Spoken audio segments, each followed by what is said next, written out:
In this video, I want to show you how I knit my buttonholes on my Fungus Vest Chunky. I have marked out some spots here. I want my first buttonhole from the edge, the button edge to be placed after 4 stitches, and also my buttonhole here in the neckband, up at the neckband, I want to place that 4 stitches from the edge too. Here I have 6 stitches. This is because I have to use these 2 stitches before the marker to shape the buttonhole. I will knit those 2 together with the SSK method, and I will do the same here, but my 2 stitches for doing that is before the marker, always before the marker, and that means that when I'm done there will be 4 stitches here before in front of my buttonhole, and here I'll have 4 stitches after my buttonhole. First I'll show you how I'll knit it, and then I'll tell you about how to place or how to divide the stitches between the 2 buttonholes at the edge at the bottom of the vest, and between the buttonhole at the top of the vest. Yes. Okay. First I will just knit my 4 first stitches in ribbing, but also, as the pattern says, I will slip my first purl stitch here with the yarn in front. So knit, slip 1 stitch purlwise with the yarn in front of the work, and then 1 more knit stitch, a purl stitch, and here I have my 2 stitches. Those 2 stitches I will knit together now with the SSK method. So I will slip 1 stitch, slip 1 more stitch, and then I will knit those 2 stitches together through the back loop. It looks like this. So I'm slipping my stitch here knitwise, as if to knit, but I'm not knitting it, I'm just knitting it, I'm just slipping it. 1, and the next, slipping it knitwise, like that. Now I will knit those 2 stitches together through the back loop, and the way I do it is I'll put my the needle I have in my left hand into the 2 stitches again, like this, and then I'll tip my my needle like that, put yarn on my right needle, and pull the yarn through here, like that. See, now I have my knit row here, and the stitch is underneath this knit stitch, which looks neat. Then I'll do a yarn over, like that. Then I will remove my marker, and then I will knit in ribbing until my next marker. Okay, as I said before, I have 4 stitches here before my SSK, which is this one. Here you have the 2 stitches I used for doing that one. Down here 4 stitches, and then 2 stitches here I will use them for making this buttonhole. I picked up 24 stitches in total for this little swatch, and 4 stitches here, 4 stitches here, 2 stitches for knitting the SSK, and 2 stitches for knitting the SSK here. That's 12 stitches. That is leaving me with 12 stitches here too.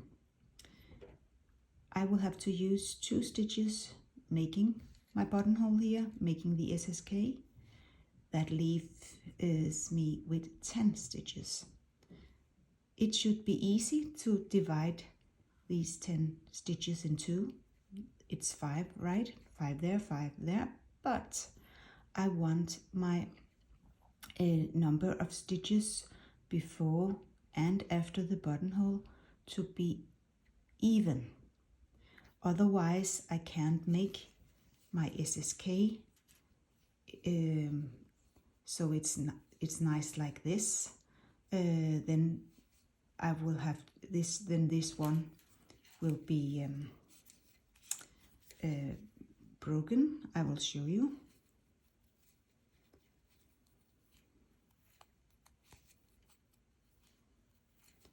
If I do my SSK here, starting with a purl stitch,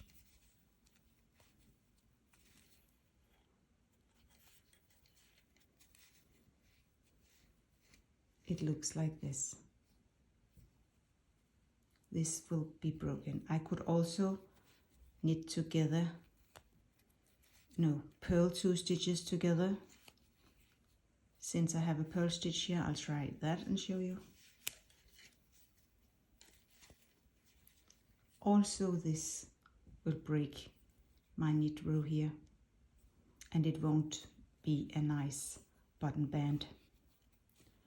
So when I have to divide my 10 stitches into 2 halves,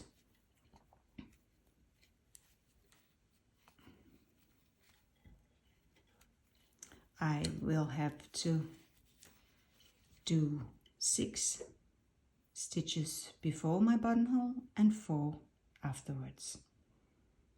Always when I have an when this number isn't the same, then I will do the part with most stitches close to the bottom edge, and the part with the with less stitches, I will place them on close to the top, or to the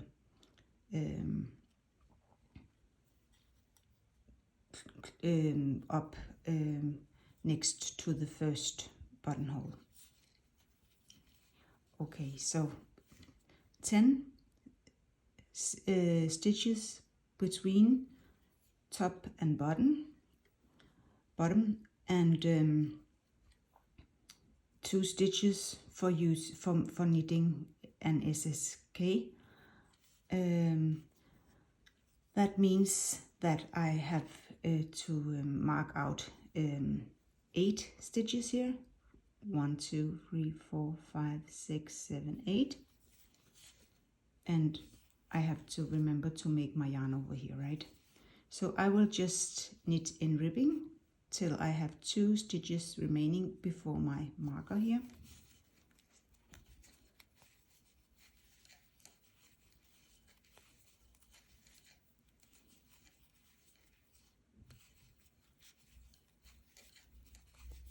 And see, I have a knit stitch here. Everything is good. So I will slip this stitch knitwise, next one knitwise, and I will knit those 2 stitches together through the back loop.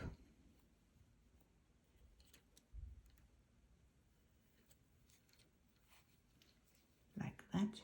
See, now I have my knit row here. I will remove my marker, yarn over, and now I will knit in rib until I have 2 stitches left here.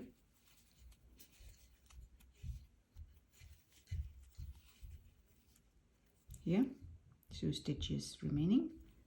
Slip 1 knitwise, slip 1 more knitwise, and pull the yarn through here. Here, yarn over, remove the marker, and knit the last stitches here.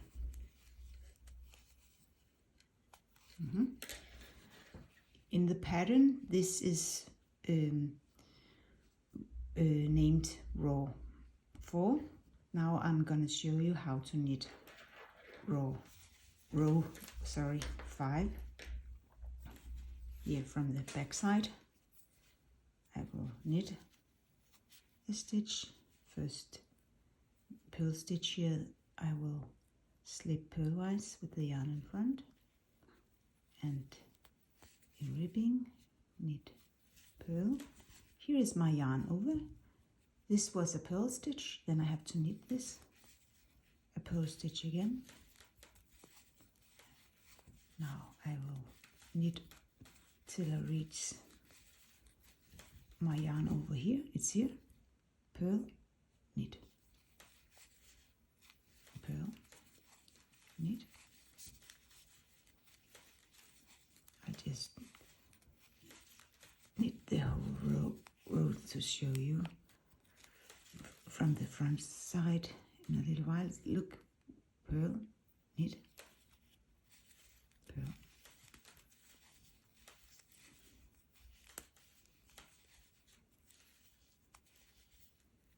Yes. So here you see, here's a buttonhole, and here I will continue with purl stitches, and I have my knit rows here on each side. None of them are broken. The same here, none of them are broken.